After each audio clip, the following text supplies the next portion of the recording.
What's up, daily competitors? Welcome to this premium membership video as we talk about how do we cut the excess? How do we cut the crap out of our lives? How are we cutting excuses? Cutting away the fat on our schedule. How are we cutting away, honestly, the charades? Those fake friendships and relationships that we cling on to. Those people that are excuse makers, that are the envious, that are the ones that always tell you what you want to hear and it's not what you need to hear. The three that I warn you about in my book, and the three I tell you to replace them with the challengers, the encouragers, and the people that remind you of who you want to be. We're going to talk about how do you address those from a friendship standpoint. How do you learn to cut away those bad relationships that are not adding value to your life, that maybe they're not the toxic negative ones, but they're not really enriching you either. Because for a lot of people, separating those relationships, changing course, finding a new friend circle is a tough challenge. And so the first thing I always try to encourage people with is you don't actually have to have a hard break. There doesn't have to be a slice, cut them off right then and there. You can instead just stop scheduling things with them. If that's someone that you hang out with every single week, what if you just kind of pushed it to once a month? Then once every 6 weeks, once every 8 weeks. What if you started creating more space in that calendar that instead of scheduling and intentionally, proactively going out and spending time with them every single week, what if you started pushing that back to 2 weeks and then 3 weeks and then 4 weeks? And eventually, like a lot of things, there is a slow fade in that relationship because you are unevenly yoked. You are someone driving to do more, pushing yourself to do better, and honestly, they're just not.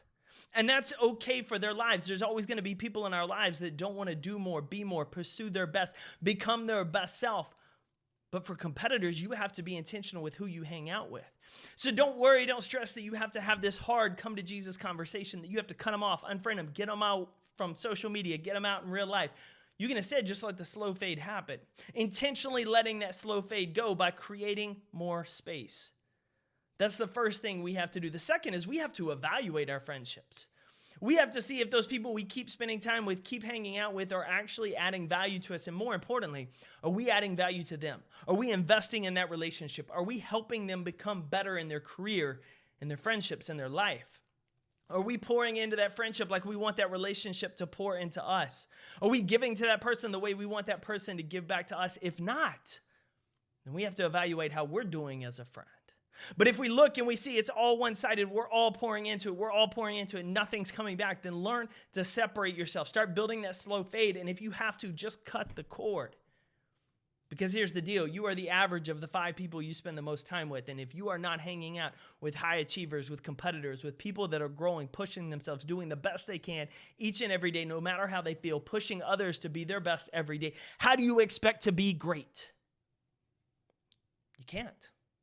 You can't expect to soar if you surround yourself with people who want to stay on the ground, stay comfortable, stay within their comfort zone. So your challenge this week is to review those relationships, review those friendships, look at your calendar on your phone, see who you're hanging out with, whose content you're engaging with the most, and make sure it's the right people.